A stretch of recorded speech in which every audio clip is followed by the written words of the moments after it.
What's up, guys? That really gross guy here. We are back, and today I wanted to do a near and dear topic to my heart when it comes to playing video games, and this is going to be about Warframe and how to optimize your time spent in Warframe. Where can you spend the least amount of time to get the most reward? Best bang for your buck when it comes to playing this game. Now, of course, this is going to be subject to some things that you might be specifically going after and trying to farm or go after. But as someone who previously has had very little time personally to spend on games, especially grindy games or looter shooters and stuff like that, I've had to optimize kind of what I do when I jump into games. I went from a job that had just 2 days a week of personal time to 1 day a week of personal time. So I was a weekend warrior for sure in Warframe for many years.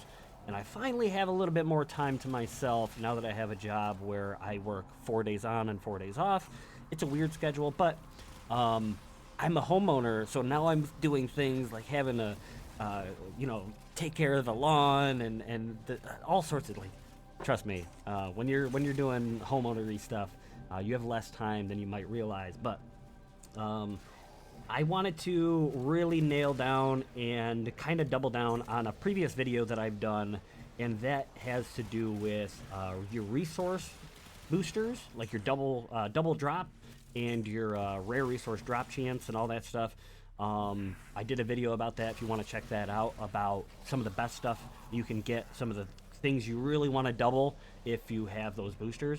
But the coolest thing about Warframe is they're doing a better and better job of respecting your time. And with Mastery Rank 30 players now being able to go into boosters, and this has been a thing for a while, but being able to go into the relays and toggle on for every player that's in that relay at that time some sort of buff, which is anything from your resource chance to affinity boosters to credit boosters to a damage booster, which is great, especially for doing some of these harder grinds.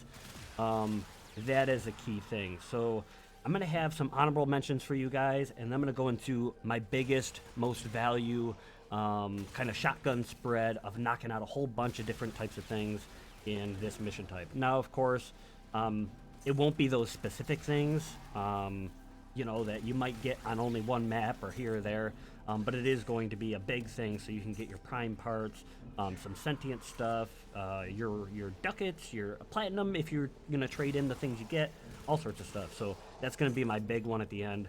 But in the background, you'll see me running some stuff. You'll see some of the loots I get. You'll see me doubling some of my resource drops. And I'm going to give you some pointers as to things you can do before you even jump into a mission to boost your efficiency, the stuff you get. And then I'm going to actually talk about those locations. So first and foremost is, as I've already mentioned, go into the relays. Absolutely go into those relays before you get into any type of grind or whatever, and try to get your hands on resource boosters if you can, credit boosters if you need credits. Damage boosters can really be helpful because it's going to allow you to just blaze through a lot of this content. And if you have a companion, especially I held off on this video because of the companion rework. If you have the mods to make your companion have a better chance of dropping double resources, go for it. It's gonna save you so much time. You'll see in the background every time I get down on the bottom the 2x booster for some of these items. It's a big thing. Everything from putting those into the helmet system just to do some of the helmety stuff, the boosts and the changing of abilities on Warframes and stuff. Those resources come in handy. The rarer resources, when they double, that's a big deal. And then, of course, if you're trying to go after, so for instance, if you're out on Cetus or the Plains of Eidolon and you go and get those little wisps, sorry, you have the opportunity to double those. They're guaranteed to double, of course. If you have the double resource booster. So those are all really big things. You can obviously go to very specific places if you're farming for very specific stuff like Kuva. So all of this just helps emphasize that. Your Kavat and your double chance boosters are amazing. Obviously, one of the big ones is playing in a party. Play in a party whenever you get the chance because number one, enemies are going to die faster. Number two, you're typically going to be able to go in survivals and stuff that much longer. And survivals, the longer you go, the slower some of those boosters go into effect because every round you get like a 0.25 extra percent multiplier per affinity and credits and all that other stuff. So that can continually grow. But at the same time, you know, resources are going to be dropping like crazy, and more enemies are going to be spawning and doing their thing.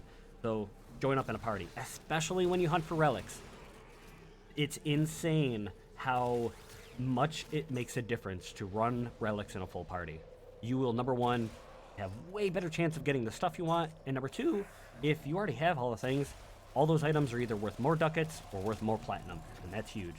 So Syndicate standing pretty much is easy peasy. Most of these missions you'll jump into, especially any of the survivals, and you'll be able to get through your Syndicate standing. So don't worry about having to go do specific Syndicate missions. However, those bumps in Syndicate standing, because they don't play on your daily maximum, those also help. So you can run those specific Syndicate standings if you want. So that's a good place to maybe spend some of your time. But if you run on Steel Path, you have better resource drops and all sorts of stuff. So Steel Path is a big thing, especially run those in parties. The problem is that's kind of a barrier for entry, so any newer players, Steel Path is a ways off, so don't really consider that. But if you are blazing through Steel Path, then this is just that much better for you. And void fissure missions whenever possible. If you have in your Nightwave, run a Sabotage, then run a Void Sabotage, or run, whatever your Nightwaves are, run those missions in Void Relic Fissures whenever possible. And of course, everything you get, everything that's extra, mods, all that stuff can be either traded for platinum. If you get rare mods that are worth a lot of money, can be traded for endo, can be traded for credits. And of course, if you get prime parts that you don't need, those can all go for platinum. They can go for ducats. It's all, it's all there. It's all there. But jumping into some of these different mission types, actually, one more thing I want to point out is because this is very new. Your syndicates, I already kind of mentioned syndicates. Your syndicates allow you to buy Vosper. Vosper will allow you to roll for arcanes in the Entrati lab. If you're not there yet, don't worry about it. But arcanes are you can roll arcanes with Vosper, and they are amazing for platinum. They are really able to help flesh out your builds that much further, getting towards the end game kind of content. And they're just much easier to get your hands on now rather than running Eidolons or whatever. So Vosper whenever possible from syndicates. So what are these missions you say? I'm going to rattle through several of these fairly quickly because these are the honorable mentions. Arbitration missions are pretty big because you can get Vitus Essence from these. Doubling your Vitus Essence is huge, especially because the market, the person that you buy with your Vitus Essence has exclusive mods that are amazing. Those mods, if you already have them, can be traded for platinum. Arbitrations have a couple rare mods that you can get, so those can also be traded for platinum, or they're just things you need. If you actually run the arbitrations, there are a few exclusive mods that you can only get in an arbitration, which are a really big deal. One of them, forgive me, I forget what it's called, but the one that reduces incoming damage is huge, very highly sought after. I had to buy it because I ran arbitrations for like 20 times and I never got it to drop. So big sad, but I paid platinum for it. Someone will buy it if you get a few of them. The Plains of Eidolon is kind of a limited one, but if you go at night, you have the opportunity to get the little floaty wisps around the water and the sentients flying around and killing those, and then doubling up on those drops is a big deal. Of course, if you want to run the plains and get some of your Zaws or get some of the arcanes, that's also there. So you're kind of knocking out a few things at nighttime on the Plains of Eidolon. Orvalis, another very similar thing. If you're going after toroids, you can double your toroid drops, which is a fairly big deal. I did a best toroid farm video. If you would like to check that out, I'll put that up in the corner. It's fairly old, but it still works. You do need kind of a very specific type of build in order to make that possible, but there's kind of an endless section that you can just continually fight enemies and get toroid drops, and it's guaranteed like wave after wave of enemies where this happens. So Orvalis, of course, you can get your arcanes and kick guns and stuff from there too, so you're doing a few things at once. Deimos, very similar. There's an endless bounty that you can run to get a bunch of those mother tokens. You can run the vaults, which also you fight a few things, you get some exclusive rewards down there. And then when you get to that final vault door and you open it up, there's a whole bunch of like randomized loot kind of in those chests. So if you double all of those with your boosters, that's a big deal. Around Halloween, I noticed that the mother tokens are utilized for the Halloween event. So if you get a bunch of those mother tokens, you now can double down and buy all sorts of different stuff from that shop. So that's a big thing. As long as they continue to use the mother tokens as a currency, it's good to hoard those. Of course, you get boosters and all that stuff, all the better. Any survival void mission, and when I say any survival void mission, I really want to double down on talking about you have the Kuva survival, which of course allows you to get Kuva. There are traces from obviously running the void fissures, and relics, of course, and you get those as rewards, but also the prime parts that drop when you run Kuva survival void fissures. So it's a whole bunch of good stuff. Everybody needs traces. Everybody needs prime parts for platinum if you want, ducats if you want. There is also the murmurs. I think there is a survival murmur that pops up in the void fissure, so that's another huge one. Very similar to the Kuva survival, except in this one you will be able to get the different sanctum collectibles, which helps with your sanctum ranking. And of course, the Entrati labs, when you get up to their final Syndicate standing or whatever in the Entrati labs, they have the shards that you can purchase, which is another one of those endgame things, like along with the arcanes. So that's definitely worth it. There is also the Alchemy Murmur mission, which is another one of those Omnia fissures, so you can do those. The Alchemy mission is I don't want to say it's that difficult. It's super difficult, but it's more complicated than just running a simple survival. But it's there. Very similar rewards. Enemies are going to be above 60, I think, to start, or somewhere around there. You also have in that Omnia deal the Void Flood, which happens on the Zariman, which very similar. It's just specific to the Zariman. It is a little bit more difficult than just a regular survival, so keep that in mind. So that's why I mentioned survivals are the best place to go. But if you want to get on the Entrati, do the Void Flood. You're going to have, once again, enemies around level 60. You're going to have the collectibles for the Zariman, so you can get your Zariman rank up. The Fissure Void Flood gets you relics, so obviously prime parts, ducats, platinum, and void traces, which everybody needs. The good thing is that Archimedean Yanta in the Zariman, you can trade, now this is a little bit expensive, but you can trade 5 of the Pinion collectibles to her for 35,000 Kuva, which is a pretty significant amount, so it's okay. I don't suggest it, but if you already have everything from the Entrati, there you have it. 35,000 Kuva is good. But the same thing is 10 ribbon shards, or ribbon slivers, in the Iron Wake, which is the Grenier Syndicate place. 10 of those gets you 35,000 Kuva, so that's better. You can also get ribbons, so as you're running all these missions and killing Eximus, so that's subject to every single one of these places to maximize your time. Getting Eximus units and ribbon slivers gets you ribbons, and that's amazing, or Kuva if you are, for whatever reason, starving for Kuva. So there you go. And I think for the most part, those are like all the honorable mentions. I'll kind of rattle through those real quick.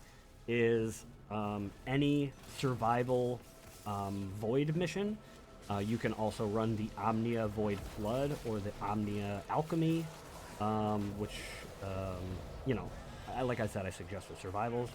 You can do your Deimos bounties, your Orbalis bounties, your Plains bounties, especially anything that's endless to allow you to just keep rattling on some of your Syndicate standing, and your Arbitration. Now, the most bang for your buck, the best place you can possibly go to get pretty much, I don't want to say all the things, but a wide variety of things is, drumroll, I'm just kidding, is the Conjunction Survival. The best part about the Conjunction Survival is you can run the Omnia Fissure. So this is very specific. This is a big tack on to the Conjunction Survival. Is go in and do the Omnia Fissure mission for the Conjunction Survival. You have the option to do either the low level, the least difficult version, or the high level version. Of course, they are on kind of random counters, so they pop up from time to time. But in your low level Conjunction Survival, enemies start out at like level 20. It's pretty low barrier to entry, and the best part about this Conjunction Survival is, of course, you're going to be running relics, so you're going to get your prime parts. You're going to be getting your platinum if you sell those prime parts, or your ducats if you sell those prime parts. Every time you pop one open, you're going to get a void trace, or your void traces, so double those with your boosters. Obviously, you can get relics as rewards for your 5-minute survival times. Every 5 minutes, the Lua Thrax end up spawning and they start attacking you. Defeating those guys gives you Lua Thrax Plasm, which is a market item that you can take to Entradi and you can turn in for other rewards, including some arcanes, which, of course, like I said, you can turn in those arcanes for Vosper if you already have them all, but those arcanes are big end game type stuff. You can get sentient cores from all of the sentients that spawn there, so you are now doubling down and getting your syndicate standing from Cetus, the sentient guy, if you turn in all of those. There's also other utilizations for those sentient cores, but this isn't, you know. Anyway, and like I said, void traces are going to help you every single time you run a relic mission, so just doubling down on those, especially with boosters, is a big deal. While you're running that Conjunction Survival, any extra mods you get can be platinum or endo, or credits if you want. There are optional puzzle rooms because it is on Lua, and you can go in those puzzle rooms and get some of the those special, I forget what they're called, but they're go in your Exilus slot and your Aura, not the Aura, the other one. Anyways, so those are good. You can sell those for platinum, or you can get the ones you don't have. Very easy credits. I think I got like 250 to 300,000 credits because it was doubled running that mission for 30 minutes. Easy faction standing. I literally get all of my standing on one run of the Conjunction Survival Fissure mission. Easy affinity. You can easily rank up at least your Warframe from unranked all the way up if you run that mission. The Exilus or Eximus units are very, very common, so Riven Slivers are another thing that drop. I get tons of Riven Slivers from those guys, on the boosters, of course, and your Nightwave progress. I've jumped in there, and from a fresh Nightwave slate where I needed to kill 500 enemies, I needed to do all 4 different type of relics, and something else. There was another one, but I earned like 15,000 Nightwave standing by running just the Conjunction Survival Fission in one single mission because I knocked out all the top tier Nightwave stuff. So that's huge. But for the most part, Conjunction Survival has a huge shotgun spread of different things that you can get, especially if you're relic hunting. So those are the best places you can spend your time. In the background, you see me running these missions. it was crazy. It was a lot of stuff going on there. But if you are curious for whatever reason about my gyre or my build, you can see it in the background. It is a high investment build, but you can see that we have, like I said, high investment build, but I have a little bit of Umbral stuff going on. I have the Archon stretch, which you can just get the regular stretch, but the reason why I use the Archon stretch is all of my electric damage allows me to restore energy.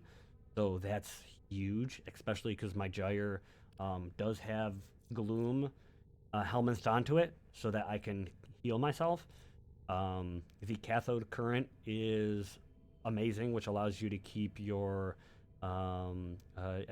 eliminating enemy with cathode graces and will release an additional discharge from rotor swell and extend the duration by the same amount. So that's huge, allowing that to pretty much go on indefinitely.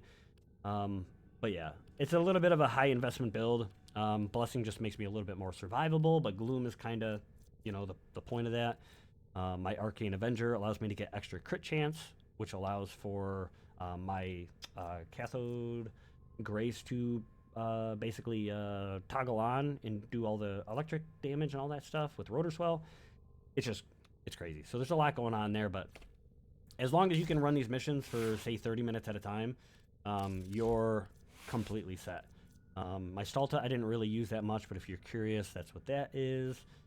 They all have a lot of room to grow, but the X-Stiletto is where most of my progress was because of the conjunction voltage, which you can get from Entrati, which you get from those Lua Thrax from the conjunction survival. But you can also run the other one that gives you not accuracy. There's a matching damage type status effect, and there's a random one. Kinship, Fortifier, I forget. Anyways, Merciless? I don't know. Anyways, but yeah, so that's that because I'm just sticking with the electric theme. And then, doesn't really matter with my Chorophel. I never really used, but my Chorophel, if you're curious. Anyways, yeah, let me know what you think. Is there anywhere that I missed? Is there something I didn't mention? Is there a location that I didn't think of? And let me know what you think. I really hope this helped some of you guys out, especially those that have a limited amount of time to jump into the game. But I don't know. Time is precious, and obviously Warframe's precious, so you know we got to find the best of both worlds. Anyways, thank you guys so much for watching this video. Let me know what you think. Is there anywhere else you tend to spend your time or your boosters for your resources and all that stuff? Where do you go for that? Anyways, I appreciate you guys stopping on by, and I hope to see you guys again in the next video. Hello!